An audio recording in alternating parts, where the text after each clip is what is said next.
Hello everyone. We will be discussing about limiting and excess reactants. Let's start with an analogy. In this example, we have ham and cheese as limiting reagent in making ham and cheese sandwich. The number of ham and cheese will determine how many sandwiches are we going to produce from this example. So here we have 3 ham and 4 cheese, and we have plenty of sandwiches. So using these ingredients, we were able to produce only 3 ham and cheese sandwiches. So the limiting reagents or the limiting reactants are ham and cheese, and the excess reagent or the excess reactant is the sandwich. So we can compare limiting and excess reactant using this analogy. So what is limiting reactant? The reactant that is used up first in a reaction.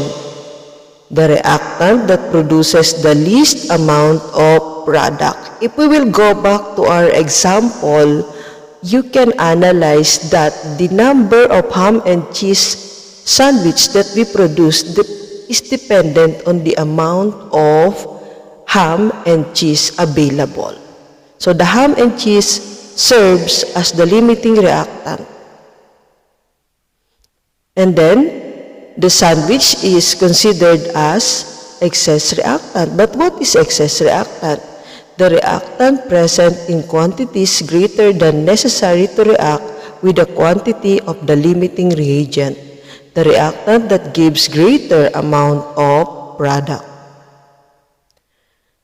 Let's determine the limiting reactant given this example. Consider the reaction of nitrogen gas and hydrogen gas to produce ammonia. The equation is, for every 1 mole of nitrogen that reacts with 3 moles of hydrogen, it will produce 2 moles of ammonia. So initially, for every 1 mole of nitrogen, we have 3 moles of hydrogen, and it will produce 2 moles of ammonia. But what if we have 3.5 moles of nitrogen? It's instead of having only 1 nitrogen molecule that reacts with 4.65 moles of hydrogen instead of only having 3 moles of hydrogen. We will produce how many moles of ammonia? We will apply here mole-to-mole conversion. So start by writing the given quantity. Let's start with nitrogen. So for nitrogen, we have 3.25 mole. We will convert it into ammonia using the balance equation. We will apply the factor label method. So from the balance equation, we have 1 mole of nitrogen for every 2 moles of ammonia. And then from that, we will just have to cancel the same unit. We will cancel mole nitrogen. 3.25 times 2 is equal to 6.50 mole ammonia. So from 3.25 mole nitrogen molecules, we can produce 6.50 mole ammonia. And then for 4.65 mole hydrogen, how much of the ammonia molecule are we going to produce? So we will convert it again using factor label method, and we will refer to the balance equation. So for every 3 moles of hydrogen, so 3 moles of hydrogen, we have 2 moles of ammonia. Then we'll just have to cancel the same unit. 4.65 times 2 mole ammonia is equal to 3.10 mole ammonia. So if we will analyze, 3.25 mole nitrogen produces 6.50 mole ammonia, while 4.65 mole hydrogen produce 3.10 mole ammonia. So we can see that hydrogen as the reactant produces a lesser amount of ammonia. So we will consider hydrogen as the limiting reactant because that is present in a smaller quantity. So let's have this problem.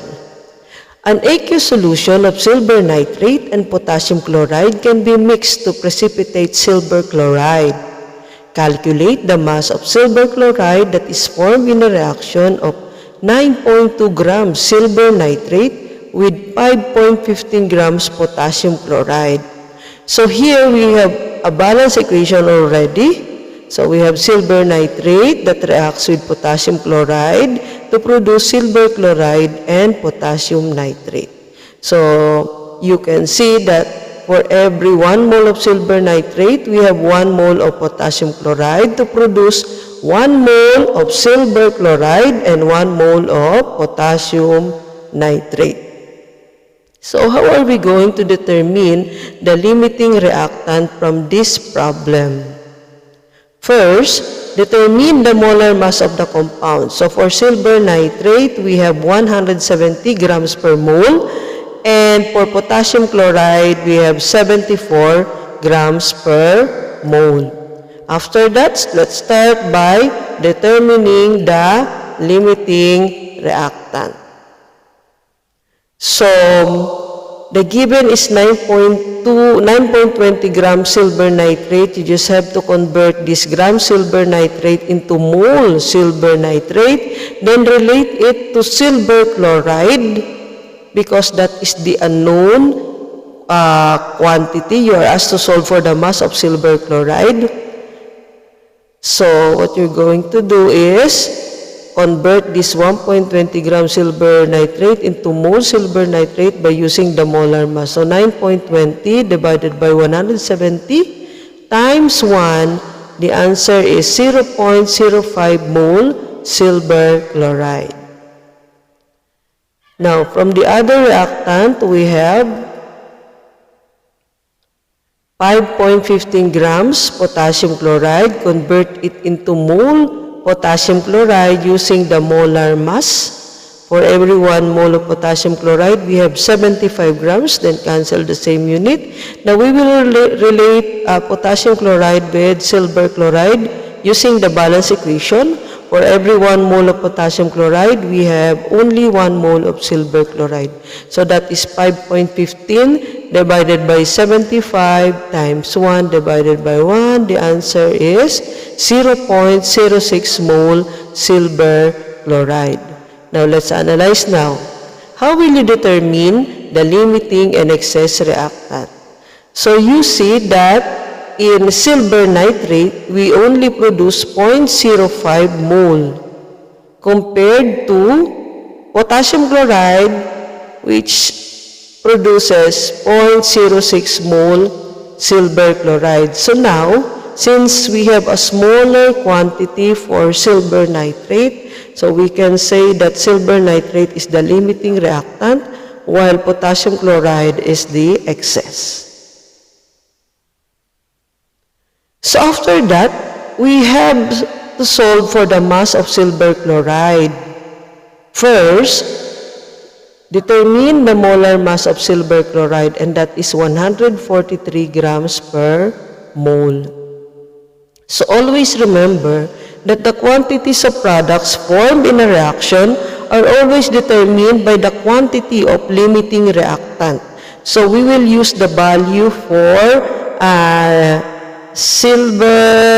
the amount of mole that we get from silver nitrate, and that is 0.05 mole silver chloride.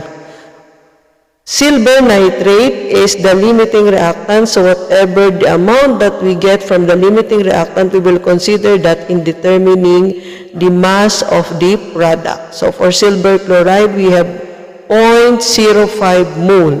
So we'll just have to rewrite 0.05 mole silver chloride and convert it into mass using the molar mass of silver chloride, which is 143 grams. So 0.05 times 143, the answer is 7.15 grams silver chloride. And that is the amount of the product produced.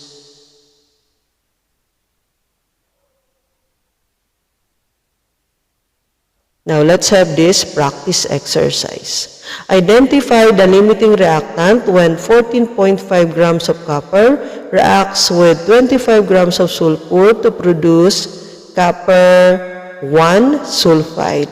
The balance equation is, for every 2 mole of copper that reacts with 1 mole of sulfur, it will produce 1 mole of copper sulfide. Try to solve this problem.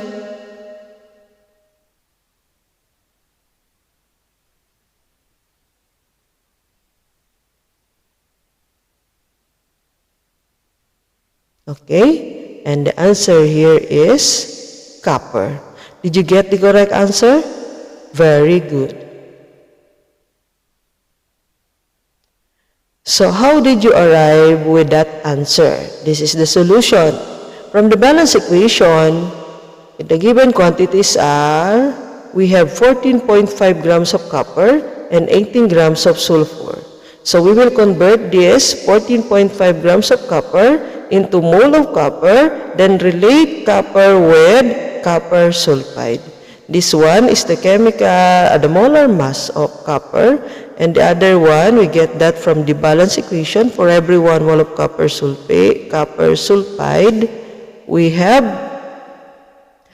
2 mole copper. So 14.5 divided by 64 times 1 divided by 2. In 14.5 grams of copper, we have 0.11 mole copper sulfide. And the next one is, we have 18 grams sulfur. Convert this 18 grams sulfur into mole of sulfur using the molar mass, and the molar mass of sulfur is 32 grams. Then relate sulfur with copper sulfide using the balance equation. So you can see here that we have only 1 mole of sulfur for every 1 mole of copper sulfide. So 18 grams times 1 divided by 32 times 1 divided by 1, the answer is 0.56 mole copper sulfide. So just like what I told you earlier, we determine the limiting reactant by simply analyzing which reactant produce lesser amount of product. So you can see here that 0.56 mole copper sulfide is greater compared to 0.11 mole copper sulfide. So 0.11 mole, which is a smaller quantity, is produced by copper. That's why copper is the limiting reactant in this example. Let's have this problem.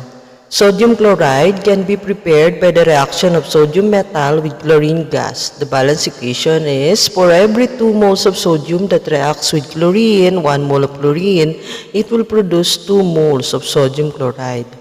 What will occur when 6.70 mole of sodium reacts with 3.20 mole of chlorine? What is the limiting reagent or the limiting reactant? How many moles of sodium chloride are produced, and how much of the excess reagent remain unchanged or unreacted? So it is given here that sodium has 6.70 mole and chlorine 3.20 mole. What will occur when 6.70 mole of sodium reacts with 3.2 mole of chlorine? So, since the given is in terms of mole, you just have to use mole-to-mole conversion using the balance equation. So, write the given quantity, which is 6.70 mole. Then, relate it with sodium chloride. From the balance equation, we have 2 moles of sodium chloride compared to 2 mole of sodium. So, cancel the same unit, and we have 6.70 times 2 divided by 2. The answer is 6.70 mole sodium chloride. So, sodium, 6.70 mole sodium produce 6.70 mole sodium chloride. The other given is 3.20 mole chlorine molecule. Then relate it with sodium chloride using the balance equation. For every 1 mole of chlorine, we have 2 moles of sodium chloride. So cancel mole chlorine, that is 3.20 times 2 divided by 1, we have 6.40 mole sodium chloride. So if we will compare the products produced from the two reactants, sodium produced 6.70 mole of sodium chloride, while chlorine produced 6.40 mole sodium chloride. So we have a lesser amount of product.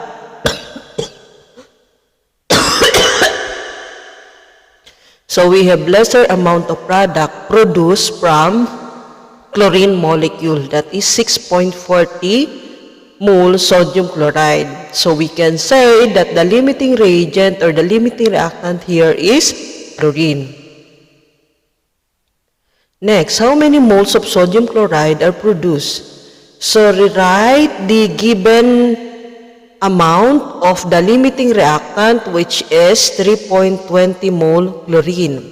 Just like what I told you earlier, we will determine the mass or the number of moles of the product depending on the amount of the limiting reactant. So the limiting reactant is chlorine, so we will get the value for chlorine. So 3.50 mole chlorine times 2 moles of sodium chloride, that is from the balance equation, divided by 1 mole of chlorine. So 3.20 times 2, the answer is 6.40 mole sodium chloride. So if you are asked to determine the mass of the product, you will just have to convert that mole into mass using the molar mass. In this case, you are asked to determine only the number of moles of sodium chloride. So that is the answer, 6.40 mole sodium chloride. Letter C, how much of the excess reagent remain unreacted? So again, we will use the limiting reactant or limiting reagent, the value for that, and that is 3.20 mole chlorine.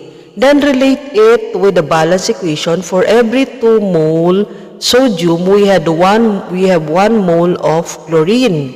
So cancel mole of chlorine, then you will have sodium, and that is our excess reactant. So for every 3.50 mole of chlorine, it is equivalent to 6.40 mole sodium. So although we have a greater amount of sodium, initially we have 6.70 mole sodium, and then the amount that is consumed is only 6.40 mole. So you will subtract it from the original amount, which is 6.70. 6.70 mole sodium minus 3.40 mole sodium, and we have excess 0.30 mole. So if you are asked to determine the mass of sodium, then you will just have to convert this mole into mass using the molar mass of sodium. But in this case, you are asked to determine the number of mole only.